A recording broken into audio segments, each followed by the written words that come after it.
Hello friend, कैसे हैं आप लोग। तो आइए आज के टॉपिक में हम बात करने वाले हैं सेवेंथ क्लास की ज्योग्राफी के चैप्टर 2 के ऊपर। आज हम बात करेंगे। आज का हमारा टॉपिक है हमारी पृथ्वी के अंदर। मतलब ये हुआ कि हमारा जो अर्थ है, इसके अंदर का जो स्ट्रक्चर है, इसके अंदर की जो संरचना है वह किस प्रकार की है, और हमारी संरचना में किस प्रकार की प्रकृति पाई जाती है। इन सभी के बारे में आज हम बात करेंगे। हम ये भी जानेंगे कि हमारी संरचना, जो हम बात करने वाले हैं पृथ्वी के बारे में, इसमें किस प्रकार की चट्टानें पाई जाती है। खास करके इसमें 3 प्रकार की जो चट्टानें पाई जाती है, जिसे हम कहते हैं आग्नेय चट्टानें कहते हैं, रूपांतर चट्टानें कहते हैं। इसके साथ साथ हम इसे कहते हैं अवसादी चट्टानें। तो इन सभी चट्टानों के बारे में आज हम विस्तार से बात करेंगे। तो आइए आज के इसी टॉपिक को हम आगे बढ़ाने का काम करते हैं। कह रहा है हमारी पृथ्वी एक गतिशील ग्रह है। गतिशील क्यों कहा जाता है, आपको पता है। हमारा जो अर्थ है, ये अपने अक्ष पर, जिसे हम कहते हैं ना, अपने अक्ष पर ये हमेशा ही क्या करता रहता है, तो ये हमेशा ही घूमता रहता है। इसीलिए हम कहते हैं कि पृथ्वी एक गतिशील ग्रह है। कहता है कि इसके अंदर एवं बाहर निरंतर परिवर्तन होता रहता है। निरंतर का मतलब होता है कि इसमें लगातार कुछ न कुछ परिघटनाएं देखने को मिलती रहती है। जैसे कि हमारे अर्थ के ऊपर वाले हिस्से में कभी ज्वालामुखी आ गया, तो कभी भूकंप आ गया। यदि हम इसके अंदर की बात करते हैं, तो यहाँ पर जो प्लेटें होती हैं वो आपस में टकराती रहती हैं, आपस में घिसती रहती हैं, आगे की ओर पीछे की ओर मुड़ती रहती हैं। क्या आपने कभी सोचा है कि पृथ्वी के आंतरिक भाग में क्या है? पृथ्वी किन पदार्थों से बनी हुई है? आइए आज हम इन्हीं टॉपिक के ऊपर विस्तार से जानने का काम करते हैं। तो पहला टॉपिक ही आता है हमारे पास कि पृथ्वी का आंतरिक भाग कैसा है, किस प्रकार का है। आइए इसके ऊपर यदि बात करें, तो कहता है जो पृथ्वी है वह एक प्याज की तरह है। पृथ्वी भी एक ठोस, ऊपर एक संकेंद्री परतों से बनी हुई है। अब ऊपर के संकेंद्री का मतलब क्या होता है? संकेंद्री का मतलब होता है जो ऊपर के हमारे पास लेयर होती है। जैसे कि ये हमारे पास अर्थ है, तो इस अर्थ का जो ऊपर का लेयर होता है, ये अर्थ का ऊपर का लेयर काफी ज्यादा मुलायम मुलायम पत्थरों से, चट्टानों से बना हुआ है। कहता है कि पृथ्वी की सतह को सबसे ऊपरी परत को परपटी कहते हैं। तो जो ऊपर का लेयर है, जिसे हम कहते हैं मुलायम है, इसी को हम कहते हैं क्या, परपटी कहते हैं। इसे लेयर भी आप लोग कह सकते हैं। इसी को हम स्थल मंडल भी कहते हैं। ये सबसे पतली परत होती है। ये महाद्वीपीय सन्निधि पर 35 किलोमीटर और समुद्र की सतह पर ये 5 किलोमीटर तक होती है। इसका मतलब ये हुआ कि हमारे पास ये जो लैंड है, इस लैंड के ऊपर इसकी जो मोटाई होती है, मतलब कि इसकी जो मोटाई है, कितनी ऊंचाई तक या कितनी मोटाई तक ये पाई जाती है, तो ये होती है 35 किलोमीटर की मोटाई तक पाई जाती है। लेकिन समुद्र के नीचे की बात करते हैं, तो समुद्र के नीचे की इसकी जो मोटाई होती है, वो मात्र 5 किलोमीटर की अंदर तक ये पाया जाता है। महाद्वीपीय संहति मुख्य रूप से सिलिका से बनी होती है। मतलब कि महाद्वीप का जो ऊपर का पार्ट होता है, महाद्वीप का ऊपर का जो पार्ट होता है, वह किससे बना होता है, तो ये बना होता है आपका सिलिका से बना होता है, सिलिका से बना होता है। आइए समझते हैं इसको एक डायग्राम के माध्यम से। आप इस डायग्राम के माध्यम से समझ सकते हैं। जैसे कि यदि हम बात करते हैं, यहाँ पर आपका हाइड्रोस्फीयर की बात करते हैं, तो हमारा जो हाइड्रोस्फीयर है ना, ये हाइड्रोस्फीयर दो चीजों से मिलकर के बना हुआ है। जैसे कि हमारा क्या रहा है, क्या ये हमारा बना हुआ आता है आपका दो चीजों से, जिसे हम यहाँ पर कहते हैं सीमे कहते हैं। क्या कहते हैं इसे, सीमे। इसका मतलब होता है सिलिका और मैग्नीशियम से ये बना होता है। तो आइए हम इसको डायग्राम में दिखाते हैं, सिलिका और मैग्नीशियम के बारे में। तो ये होता है आपका दो चीजों से, जिसे हम कहते हैं सिलिका और मैग्नीशियम कहते हैं। ये दो चीजों से मिलकर के बना होता है। लेकिन यदि हम बात करते हैं क्रस्ट के बारे में, जिसमें हम बात करते हैं यहाँ पर खास करके लिथोस्फीयर के बारे में, तो जो लिथोस्फीयर होता है वह भी दो चीजों से मिलकर बना होता है। तो वो किससे बना होता है मिलकर के, वो होता है सिलिका और एल्यूमिना से मिलकर बना होता है। पहले देते हैं इसको सिलिका और एल्यूमिना। तो ये दो चीजों से मिलकर के बना होता है। यहाँ पे कह रहा है कि प्रॉपर्टी के ठीक नीचे मेंटल होता है। क्या होता है? मेंटल होता है, जो 2900 किलोमीटर की गहराई तक फैला होता है। आइए देखते हैं इसको एक मैप की सहायता से देखते हैं। यदि आप इस स्ट्रक्चर को देखेंगे तो आपको इसमें पूरी तरह से समझ में आ जाएगा कि हमारे पास जो सबसे छोटा सा ऊपर का जो पार्ट होता है, ये पार्ट आपका होता है लिथोस्फीयर। ये सॉलिड होता है और ये लगभग 100 किलोमीटर की गहराई तक पाया जाता है। इसके बाद हमारा आता है क्या? मेंटल आता है। मेंटल की बात करते हैं तो ये 2900 किलोमीटर तक फैला हुआ है। इसके साथ यदि हम बात करते हैं इसी के बारे में तो हमारे पास आता है कोर। तो ये जो आप कोर की बात करते हैं, इस कोर को दो पार्ट में बांटा गया है। इसे हम कहते हैं आउटर कोर कहते हैं, और दूसरा हम कहते हैं क्या? इनर कोर कहते हैं। तो जब हम बात करते हैं आउटर कोर के बारे में, तो आउटर कोर की जो गहराई है वो 2200 किलोमीटर तक की है, और जो इनर कोर की गहराई है वह 1250 किलोमीटर तक की गहराई है। जो आउटर कोर होता है वो लिक्विड होता है, और जो इनर कोर होता है वह सॉलिड देखने को मिल जाता है। अब इसी के साथ बात की जाए तो हमारे पास जो हमारा इनर कोर है, या फिर कहते हैं जो हमारे पास कोर है, ये पूरा पूरा जो पार्ट जो कोर है आपके पास, ये कोर किससे बना हुआ होता है? तो ये जो बना हुआ है आपका, ये बना हुआ होता है, आपको देखो मिल जाएगा यहाँ पर, निकिल और फेरस से बना होता है। इसीलिए हम इसे कहते हैं नीफे भी कहते हैं। और इसकी टोटल जो गहराई होती है वो 3500 किलोमीटर तक होती है। यहाँ पर तापमान ज़्यादा होता है और काफ़ी उच्च होता है, मतलब कि यहाँ पर प्रेशर काफ़ी ज़्यादा देखने को मिल जाता है। तो ये जो पार्ट हो गया, ये नीफे और फेरस से बना होता है। निकिल और फेरस, निकिल और फेरस से बना होता है। यहाँ पर आपको दो चीज़ें मिलेगी। पहला वो है कि वो है हाई टेम्परेचर, दूसरा है आपका हाई प्रेशर। ये दोनों ही चीज़ें यहाँ पर मिल जाती है। और इसकी जो टोटल आप देखेंगे गहराई, तो वो है 3500 किलोमीटर के आसपास में देखने को मिल जाती है। इस प्रकार से हमारी पृथ्वी की टोटल जो गहराई है, जिसे आप कह सकते हैं त्रिज्या या कह सकते हैं रेडियस, वो है आपका 6375 किलोमीटर तक देखने को मिल जाता है क्लास। आइए देखते हैं इसके बाद आगे। हमारे पास कह रहा है कि शैल और खनिज। हमारे पास शैल और खनिज की बात करते हैं तो कहा जाता है कि शैल और खनिज जो होती है यह अनेक प्रकार की होती है। कहता है पृथ्वी की प्रॉपर्टी, जिसे हम कहते हैं क्या? अपर पार्ट जो कहते हैं, उसके बनने वाले खनिज पदार्थ के किसी भी प्राकृतिक पिंड को शैल कहते हैं। पृथ्वी की प्रॉपर्टी बनाने वाले खनिज पदार्थ के किसी भी प्राकृतिक पिंड को शैल कहते हैं। मतलब ये हुआ कि हमारे पास जो अर्थ का ऊपर का जो पार्ट बनता है, ये पार्ट को बनाने के लिए जो भी हमारे पास नेचुरल पिंड होते हैं, नेचुरल हमारे पास प्लेनेट होते हैं या फिर रॉक्स हो गया, उसी को हम कहते हैं सेल कहते हैं। सेल जो होता है वो रंग, आकार और गठन का अलग अलग एक भाग होता है, क्योंकि इसकी आकृति अलग होती है, इसका कलर अलग होता है, इसका जो बना हुआ पार्ट होता है वो भी अलग अलग होता है। इसीलिए आपने देखा होगा कि हमारे कंट्री के अंदर जो सॉइल पाए जाते हैं वह 8 टाइप के पाए जाते हैं। और ये 8 टाइप के सॉइल हमारे ऑल इंडिया के अलग अलग हिस्से में अलग अलग प्रकार के पाए जाते हैं। जैसे कि ब्लैक सॉइल हो गया, एलुवियल सॉइल हो गया, रेड सॉइल हो गया, येलो सॉइल हो गया, ऐसे कई सारे सॉइल हमारे यहाँ पर पाए जाते हैं। मुख्य रूप से देखा जाए तो सैल होते हैं वो 3 प्रकार के होते हैं। सैल का मतलब हो गया यहाँ पर चट्टाने। तो हमारे पास जो चट्टाने होते हैं वह 3 प्रकार के होते हैं। जैसे हम पहले कहते हैं आग्नेय या इग्नियस कहते हैं।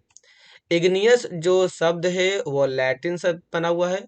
इग्निस जिसका अर्थ होता है अग्नि, मतलब कि इस प्रकार के चट्टानों के बनने के लिए हमें काफी ज्यादा मात्रा में अग्नि चाहिए, मतलब कि ज्वालामुखी चाहिए, और ज्वालामुखी के माध्यम से ही हम इसे बनाते हैं। आइए देखते हैं कि ज्वालामुखी के माध्यम से ये कैसे बनता है।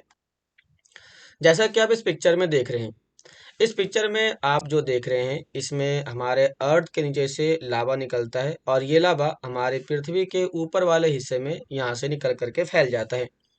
तो यहाँ पर इस एरिया में मैं इसे थोड़ा सा डार्क कर लेता हूँ और इसे रेड कर लेता हूँ। तो यहाँ पर जब ये लावा फैलना चालू हो जाता है, तो यहाँ पर फैलने के साथ साथ इसे थोड़ा सा और भी डार्क कर लेते हैं। जब ये यहाँ पे फैलना चालू हो जाता है इस इलाके में, तो फैलने के कारण यहाँ पर आपका काफ़ी बड़े स्तर पर क्या मिल जाते हैं? तो यहाँ पर काफ़ी बड़े स्तर पर आपको देखने को मिल जाता है, इसे हम कहते हैं लावा फैल जाता है। अलावा के फैलने से यहाँ पर जो बनता है उसे हम कहते हैं क्या, उसे हम कहते हैं आग्नेय चट्टान कहते हैं। आग्नेय चट्टान कहते हैं। और ये जो आग्नेय चट्टान होता है, ये आग्नेय चट्टान हाई टेम्परेचर के बाद बनता है और ये काफी लंबे समय तक रह जाती है। तो ये वर्षा के कारण, तापमान के कारण, इसके साथ साथ यहाँ पर हवा के कारण जो होता है इसमें बदलाव आते हैं और यही आग्नेय चट्टान आगे जा करके हमें ब्लैक सॉइल का डेवलपमेंट करते हैं। तो इस प्रकार के चीज़ों के कारण हमारे यहाँ पर ब्लैक सॉइल देखने को मिल जाती है। यहाँ पे कह रहा है, इसके बाद दूसरा पॉइंट हमारे पास है सैल, अवसादी चट्टान। यदि हम बात करते हैं इसके बारे में, अवसादी चट्टान के बारे में, तो इसे कहते हैं सेडिमेंट्री सैल कहते हैं। सेडिमेंट्री का मतलब होता है ये लैटिन से बना हुआ है और इसे सेडिमेंट कहते हैं, जिसका अर्थ होता है स्थिर, मतलब कि ये हमेशा ही एक जगह पर क्या रहता है, तो फिक्स रहता है। तीसरा हमारे पास आ जाता है कायांतरित चट्टान, इसे कहते हैं मेटामॉर्फिक सैल कहते हैं। मेटामॉर्फिक का मतलब होता है यहाँ पर रूप में परिवर्तन करना, और ये जो शब्द बना हुआ है वह ग्रीक से बना हुआ है और ग्रीक के ये मेटामॉर्फस से लिया गया है। कहता है कि द्रवित मैग्मा ठंडा होकर यहाँ पर ठोस हो जाता है और इस प्रकार बने सेल को आग्नेय सेल कहते हैं। इन्हें प्राथमिक सेल, प्राइमरी रॉक्स भी इन्हें कहा जाता है। आग्नेय सेलें दो प्रकार की होती है, अंतर्भेदी और बहिर्भेदी। ये अंतर्भेदी और बहिर्भेदी क्या होता है, आइए देखते हैं। तो इसको देखने के लिए आप इसमें देख सकते हैं, जब हमारे पास चट्टानें, जब हमारे पास इस प्रकार से जब लावा निकलती है तो लावा जो होती है वो अंदर वाले पार्ट में ही जमा हो जाती है। जब यहाँ पे जमा जाती है तो इसी को कहते हैं हम अंतर्भेदी चट्टान कहते हैं या अंतर्भेदी आग्नेय चट्टान कहते हैं। लेकिन जब यही लावा बाहर निकल करके यहाँ पे फैल जाता है और यहाँ पे फैलने से जब यहाँ पर आपका लावा तैयार होता है तो ये लावा जब ठंडा होता है तो उसे कहते हैं बहिर्भेदी कहते हैं, क्योंकि ये बाहर जा करके ठंडा होता है। यहाँ पर आया, कहता है क्लास, क्या आप ज्वालामुखी से निकलने वाले लावा की कल्पना कर सकते हैं? वास्तव में आग की तरह लाल द्रवित मैग्मा ही लावा है। तो लावा क्या है? लाल द्रवित मैग्मा ही लावा होता है, जो पृथ्वी के आंतरिक भाग से निकल करके सतह पर आता है। जब द्रवित लावा पृथ्वी सतह पर आता है तो तेजी से ठंडा होकर के ठोस बन जाता है। पृथ्वी पर इस प्रकार से बने सैल बहिर्वेदी आग्नेय चट्टानें कहे जाते हैं। इनकी संरचना बहुत महीन दानों वाली होती है। उदाहरण के लिए बेसाल्ट आप मिट्टी कह सकते हो। दक्कन के पठार का बेसाल्ट शैल भी इसी से बना हुआ है। द्रवित मैग्मा कभी कभी भूप्रपट्टी के अंदर गहराई में ठंडी हो जाती है, जैसा कि अभी मैंने आपको इस डायग्राम में दिखाया कि यहाँ पर मैग्मा ठंडी हो जाती है। यहाँ पे कहता है कि इस प्रकार बने सेल को हम अंतर्वेदीय आग्नेय सेल कहते हैं। धीरे धीरे ठंडा होने के कारण ये बड़े दानों के रूप ले लेते हैं। ग्रेनाइट ऐसे ही शैलों का एक उदाहरण है। तो आपको पता होगा कि यहाँ पर कई बार हम धरती के नीचे माइनिंग करते हैं और यहाँ से निकालते हैं, हम ग्रेनाइट निकालते हैं। जो ग्रेनाइट होता है इसका इस्तेमाल हम कई जगहों पर इस्तेमाल करते हैं, जैसे कि घरों में इस्तेमाल करते हैं, इसके साथ साथ हम मंदिरों में इस्तेमाल कर लेते हैं और इसके साथ साथ यहाँ पर कई बड़े बड़े मस्जिदों और पर्यटक स्थलों पर भी इसका इस्तेमाल किया जाता है। इसे हम कहते हैं क्या? ग्रेनाइट कहते हैं। यहाँ पे कहता है इसके साथ कि लेई मसालों तथा दानों का चूर्ण बनाने के लिए जिन अपघर्षण पत्थर का उपयोग होता है वे ग्रेनाइट्स के बने होते हैं। मतलब कि आपने देखा होगा कई बार कि हमने अपने घर में जो दाने डालते हैं फर्श के तौर पर, तो जो फर्श में दाने डालते हैं वो भी ग्रेनाइट का ही बना हुआ होता है। अब नेक्स्ट में हमारे पास क्या रहा है, क्या? सेल चट्टान लुढ़क करके, चटक करके या एक दूसरे से टकरा करके टुकड़ों में टूट जाती है। इन छोटे कणों को ही अवसाद कहते हैं। मतलब इसे हम कहते हैं क्या? सेडिमेंट्री रॉक्स कहते हैं। सेडिमेंट का मतलब होता है जो धूल हो, जो क्या हो? धूल हो। ये धूल बनता कैसे? तो बड़े बड़े बोल्डर्स के टकराने से, बड़े बड़े बोल्डर के टकराने से क्या हो जाता है, तो चूर चूर हो जाता है। तो चूर चूर होने के बाद ही ये बन जाती है, अवसाद बन जाती है। ये अवसाद हवा, जल के द्वारा एक दूसरे स्थान पर पहुंचकर जमा कर दिए जाते हैं।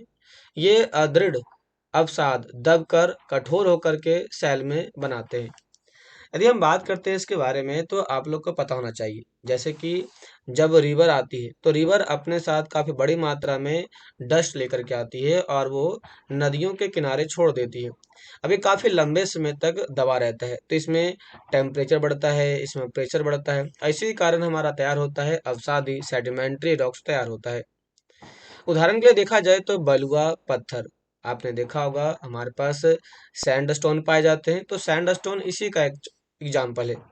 रेत के दानों से ये बने होते हैं। इन सैलों में पौधे, जानवर और अन्य सूक्ष्म जीवों के मिश्रण पाए जाते हैं, इसीलिए हम इसे जीवाश्म भी कह सकते हैं। अब ये जीवाश्म क्या होता है? तो सैल की परतों में दबे मृत पौधे, मरे हुए पौधे, जंतुओं के अवशेष, जानवरों के अवशेषों को हम जीवाश्म कहते हैं। जब हमारे चट्टान के नीचे कुछ चीजें दफन हो जाती है, तो दफन हो जाने के बाद काफी लंबे समय बाद जब ये सड़ जाते हैं, तो इसी को हम कहते हैं क्या? इसी को हम कहते हैं जीवाश्म कहते हैं। कहता है आग्नेय और अवसादी शैल उच्च तापमान और दाब के कारण कायांतरित शैल में बदल जाती है। अब इसको समझने के लिए ना हमें यहाँ पर एक डायग्राम समझना पड़ेगा। अब हम समझते हैं यहाँ पर आग्नेय चट्टानों के बारे में। तो जब आग्नेय की हम बात करते हैं तो आग्नेय चट्टान, अवसादी चट्टान और हमारे पास तीसरा है रूपांतरित चट्टान। क्लास ध्यान देना यहाँ पर एक चीज और, जब आग्नेय चट्टाने यहाँ पर धूप, वर्षा, हवा और पानी इनसे क्या करती है? घर्षण होती है, तो ये बन जाती है अवसादी चट्टाने। लेकिन जब अवसादी चट्टानों के ऊपर हम हाई प्रेशर, हाई टेम्परेचर देते हैं, तो ये बन जाता है रूपांतरित चट्टाने बन जाता है। लेकिन इसी में जब हम हाई प्रेशर और देते हैं और हाई टेम्परेचर देते हैं, तो ये बन जाता है आपका आग्नेय चट्टान में बदल जाता है।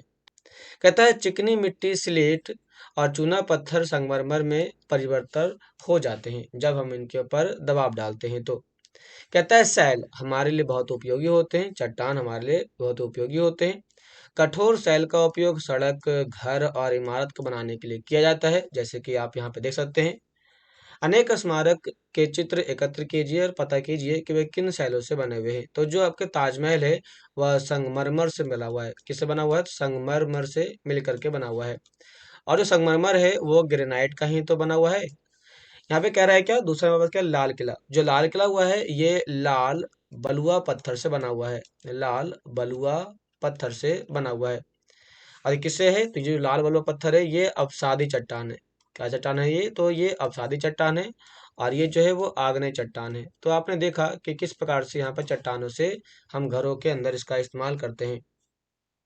उदाहरण के लिए सात पत्थर और चिबिट्ठू जिसे कहते हैं स्टापू या किटकिट, या पांच पत्थर आदि आप अपने दादा दादी, माता पिता, पड़ोसियों आदि से पूछ करके कुछ अन्य खेलों की जानकारी प्राप्त करो जिसमें आप लोग पत्थरों का इस्तेमाल करते थे खेलने के लिए। तो यहाँ पर हमें पत्थरों के बारे में बता रहा है कि कौन से पत्थर किस प्रकार के होते थे, इसके बारे में आपको जानकारी प्राप्त करनी है। आपको जानकर आश्चर्य होगा कि किन्हीं निश्चित दशाओं में एक प्रकार की सेल चक्रीय तरीके से एक दूसरे में परिवर्तित हो जाती है, जैसा कि अभी मैंने आपको ऊपर इस डायग्राम के माध्यम से समझाया। यहाँ पे कह रहा है कि एक सेल दूसरे सेल में परिवर्तन होने की इस प्रक्रिया को सेल चक्र कहते हैं। जब मैग्मा आग्नेय में बदल जाता है, आग्नेय अवसाद में बदल जाता है और अवसादी सेल कायांतर में बदल जाती है, तो इसी को हम कहते हैं क्या? सेल चक्र कहते हैं। आप जानते हैं कि द्रवित मैग्मा ठंडा होकर के ठोस आग्नेय सेल बन जाता है। वास्तव में सही है, क्योंकि जब ये मैग्मा ठंडा होता है तो आग्नेय बनता है, और जब आग्नेय चूर होता है, टूटता फूटता है, तब ये अवसादी बन जाते हैं। और यही जब अवसादी चट्टाने दबाव पड़ते हैं, इस पे प्रेशर बनता है इसके ऊपर, तो ये कायांतरित बन जाते हैं या फिर मैग्मा बन जाते हैं। यहाँ पर आगे कह रहा है इसके साथ कि ये आग्नेय छोटे छोटे टुकड़ों में टूट करके एक पत्थर के रूप में दूसरे स्थान पर स्थानांतरित होते हैं, और ये अवसादी सेल जिसे हम कहते हैं क्या? सेडिमेंट्री रॉक से बन जाते हैं। कहते हैं कि ताप और दाब के कारण ये आग्नेय और अवसादी सेल में, आग्नेय मतलब इग्नियस और अवसादी मतलब सेडिमेंट्री रॉक्स जो होते हैं, वह आपके पास किस में बदल जाते हैं? तो वह आपके मेटामॉर्फिक में बदल जाते हैं।